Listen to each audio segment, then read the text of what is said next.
Salut tout le monde, j'espère que vous allez bien les amis, on se retrouve pour une nouvelle vidéo. Évidemment, on a encore pas mal d'actualités autour du mercato et on va démarrer avec le Here We Go, le traditionnel Here We Go de Fabrizio Romano, le frère de Jude Bellingham, a tranché pour son avenir. Alors, c'était annoncé déjà depuis quelques jours. Job Bellingham s'engage du côté du Borussia Dortmund. L'officialisation va intervenir dans les toutes prochaines heures. Il s'engage donc en provenance de Sunderland. C'est une jolie indemnité d'ailleurs pour les Black Cats de Sunderland. 33 millions d'euros plus 5 millions de bonus.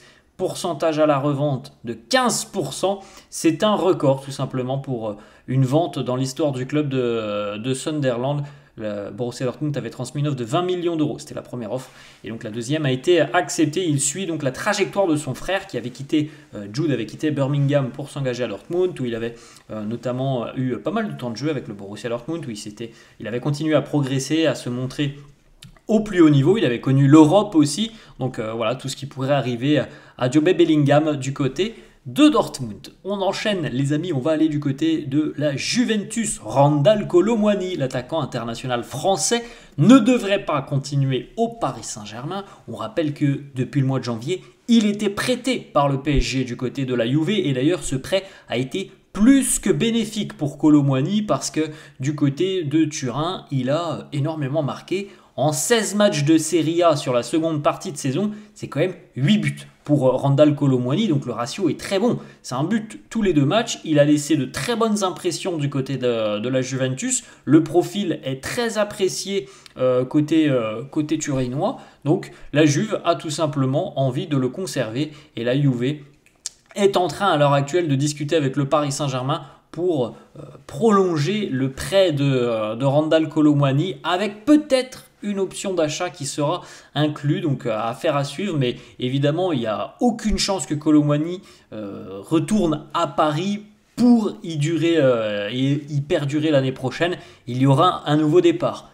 Alors, le prêt du côté de la Juve, c'est à 99% ce qui se passera pour Kolo Muani. Si jamais ça ne se fait pas, il ne restera pas au Paris Saint-Germain. En tout cas, voilà, la Juventus a très envie de le conserver et Kolo Muani, lui aussi, est très heureux de son prêt à Turin. Donc, normalement, il n'y aura pas de souci. On va trouver un accord entre les trois parties engagées. On poursuit, on va du côté du FC Barcelone, le Barça qui pourrait se séparer de son défenseur international danois, Andreas Christensen, qui malheureusement pour lui cette saison a eu beaucoup de pépins physiques et en plus de ça a eu une concurrence assez accrue au poste de défenseur central puisque on a eu notamment l'émergence d'un joueur comme Pau Cubarsí. Donc ça a été assez compliqué avec les pépins physiques en plus de ça pour Christensen de trouver du temps de jeu quand on voit qu'il y avait Cubarsí, Inigo Martinez, il y a eu le retour aussi de Ronald Araujo, Eric Garcia. Donc évidemment Christensen il est assez loin dans la hiérarchie des défenseurs catalans et il y a assez peu de chances que ça bouge pour lui. Donc au final un départ est plus qu'envisageable pour le défenseur danois. Et on sait déjà que le club saoudien d'Al Nasr est intéressé par Andreas Christensen. Pour le moment, le Barça n'a pas encore communiqué de prix souhaité pour vendre Andreas Christensen. On va les amis cette fois-ci du côté du Bayern Munich, on l'avait évoqué déjà il y a quelques jours, le Bayern a ciblé Raphaël Leao comme étant l'ailier gauche parfait pour s'incorporer dans le schéma de Vincent Kompany. Du côté du Barça, ce sont les hauts dirigeants ainsi que la cellule recrutement qui ont discuté, analysé certains profils et le choix s'est porté sur Raphaël Leao. Alors Leao, ça coûte très cher, hein. On peut estimer à peu près le prix de l'ailier portugais à 70-80 millions d'euros. Les stats de Leao du côté de Milan, elles sont exceptionnelles. Cette saison, 8 buts, 8 passes. L'année dernière, c'était 9-9. Il y a 3 ans, c'était 15 buts, 11 passes, quelque chose comme ça à peu près. Donc c'est quelqu'un voilà, qui fait d'énormes différences, qui marque beaucoup, qui délivre aussi, qui donne à ses coéquipiers. C'est un super profil quand on connaît le style de jeu du Bayern, ce potentiel, ce pouvoir offensif du Bayern. On ne peut que se dire qu'une arrivée de Raphaël Leao serait incroyable, tout simplement côté bavarois. Donc on va discuter entre le Bayern et l'AC Milan puisque Raphaël Leao visiblement ne serait pas contre un départ de Milan. le Bayern n'est pas la seule option pour lui. On sait aussi que pas mal de clubs en première ligue sont intéressés. Certainement des clubs saoudiens qui suivent aussi attentivement la situation de l'international portugais. Et le Bayern, si toutefois les Bavarois n'arrivent pas à finaliser ce dossier, le Bayern se penchera sur le dossier de Nico Williams. On continue les amis, on va du côté du Paris Saint-Germain. Le PSG est en train d'insister pour aller débaucher le défenseur central ukrainien de Bournemouth. Il y a Zabarny. Il n'y a toujours aucun accord avec le club du sud de l'Angleterre. Mais en tout cas, le joueur, lui, Zabarny, serait plutôt chaud à l'idée de rejoindre le Paris Saint-Germain. Chose qui n'était pas forcément très claire il y a à peu près un an, puisque le PSG était déjà sur le dossier il y a un an. Et la problématique pour Zabarny, c'est qu'il y a Matvei Safonov du côté de Paris, le portier russe. Et bon, on ne va pas rappeler ce qui se passe entre la Russie et l'Ukraine.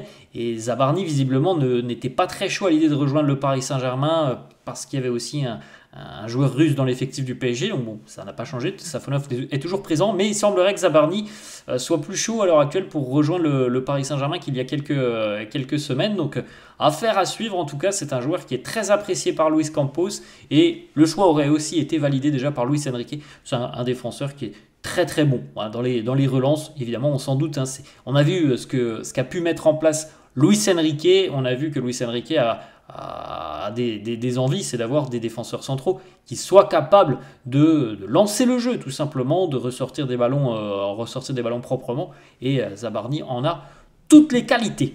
Ensuite, les amis, on va du côté de Chelsea. Les Blues de Chelsea qui sont prêts à revenir à la charge du côté du Borussia Dortmund pour l'attaquant Jamie Binoé-Gittens. Déjà eu une première offre, 35 millions d'euros. Cette offre a été refusée. Chelsea va certainement revenir à la charge avec une offre évidemment plus intéressante, plus importante.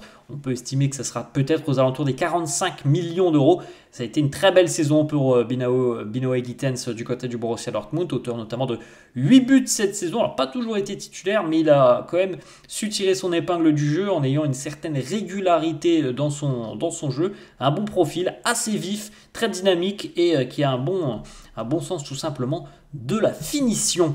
On reste les amis du côté du Paris Saint-Germain où on était il y a quelques secondes. On va s'intéresser au portier international italien Gigi Donnarumma qui a fait une campagne exceptionnelle notamment en Ligue des Champions. Si le PSG est allé au bout, c'est aussi en grande partie grâce à lui. Ce n'est pas que le travail de Dembélé, Doué et autres attaquants, parce que Donnarumma a sorti des arrêts miraculeux. On s'en souvient notamment face à Villa par exemple, face à Liverpool aussi sur la séance des tirs au but. Donc voilà, Donnarumma a fait une très très belle campagne de Coupe d'Europe, mais il semblerait, selon plusieurs sources, que Donnarumma envisage peut-être un nouveau challenge dans sa carrière ailleurs qu'à Paris. D'ailleurs, on rappelle qu'il n'a plus qu'un an de contrat jusqu'en 2026, donc potentiellement il pourrait quitter le PSG gratuitement dans un an. C'est pas dans l'intérêt du PSG, parce que bon, il y a quand même une valeur derrière Donnarumma. C'est un gardien de but qui a quand même une valeur. Donc il se peut, les amis, que Donnarumma quitte le Paris Saint-Germain cet été, parce que les discussions aussi avec le PSG sont assez compliquées. On sait déjà que le Real Madrid est sur le dossier et suit attentivement cette possibilité. Manchester United aussi est très intéressé, et en plus de ça, les Red Devils vont peut-être perdre André Onana, donc affaire à suivre. En tout cas, l'avenir de Donnarumma n'est pas encore très clair à l'heure actuelle. On ne sait pas s'il sera dans les buts parisiens l'année prochaine. On retourne les amis du côté de Chelsea, et là encore une fois, ça concerne la entre guillemets valse des gardiens de but. Mike Maignan, le portier international de l'équipe de France, devrait quitter l'AC Milan, et il a même déjà donné son accord aux Blues de Chelsea. Mike Maignan devrait donc s'engager du côté de Chelsea, indemnité d'à peu près 18 millions d'euros. Le club anglais souhaite avoir Maignan pour la Coupe du Monde des clubs, donc ça devrait discuter très sérieusement aujourd'hui et demain, parce qu'il ne reste plus beaucoup de temps tout simplement pour enregistrer à temps les joueurs pour qu'ils puissent disputer la Coupe du Monde des clubs. En tout cas, voilà, Maignan a déjà donné son accord aux Blues de Chelsea, et il semblerait que Milan ne demande pas une somme hyper importante, donc ça devrait se finaliser aussi. Ensuite les amis, on va du côté de la Croatie. C'est un super profil, Martin Baturina, qui est international croate d'ailleurs. Il a 22 ans, le jeune milieu de terrain. Il est en discussion très concrète et très sérieuse avec le club de Côme en Italie. club qui était promu cette saison en Serie A et qui a fait une saison vraiment magnifique sous la houlette de Cesc Fabregas avec des joueurs d'expérience, mais aussi des joueurs un petit peu sous-côté, comme par exemple Nico Paz qui n'avait pas le temps de jeu qu'il espérait du côté du Real, ou des joueurs un petit peu en perte de vitesse comme Maxence Cacré du côté de l'Olympique Lyonnais. Et ils ont fait vraiment tous de belles saisons. Baturina, vrai joueur de ballon qui évoluait du côté du Dynamo Zagreb. Bon, voilà, le Dynamo Zagreb, hein, c'est une vraie équipe formatrice qui sort en général des joueurs très talentueux et Baturina en fait partie. Vrai bon joueur, auteur. En général, hein, depuis quelques années, depuis qu'il était au Dynamo au plus haut niveau avec l'équipe A, il délivre au moins 10 passes D par saison, il va marquer 5-6 buts. C'est un vrai joueur de ballon qui a une super vision du jeu, très bon au niveau de la qualité technique. Dernière petite information les amis du côté du FC Porto, il a fait une très belle saison lui aussi en provenance de l'Espagne. Il était prêté la saison dernière du côté du Deportivo Alavés, Samu Omorodion. Vous vous souvenez peut-être qu'il aurait dû aller du côté de Chelsea, de l'Atlético, puis ça ne s'était pas fait. Au final, c'est Porto qui l'avait recruté. Et il a fait une saison exceptionnelle avec le FC Porto, auteur de 19 buts. Donc déjà, sa valeur maintenant, elle est assez intéressante, puisque la clause libératoire, c'est 100 millions. Donc on peut imaginer que si un club arrive, pas avec les 100 millions, mais avec 60 ou 70 millions, on discutera. Donc ça sera encore peut-être une très belle plus-value pour le FC Porto. Il y a beaucoup de clubs en Angleterre qui sont intéressés. Chelsea notamment, qui va revenir certainement à la charge. Newcastle et Aston Villa, c'est un vraiment très bon finisseur dans la surface de réparation. Samu Omorodion, donc qui pourrait quitter Porto déjà après une saison, mais une très belle saison. 19 buts notamment en championnat. Voilà les amis, la fin de cette vidéo, j'espère que ça vous a plu. N'hésitez pas comme d'hab à lâcher un petit pouce bleu, n'hésitez pas à vous abonner à la chaîne. Je vous souhaite une bonne journée et je vous dis à la prochaine. Ciao.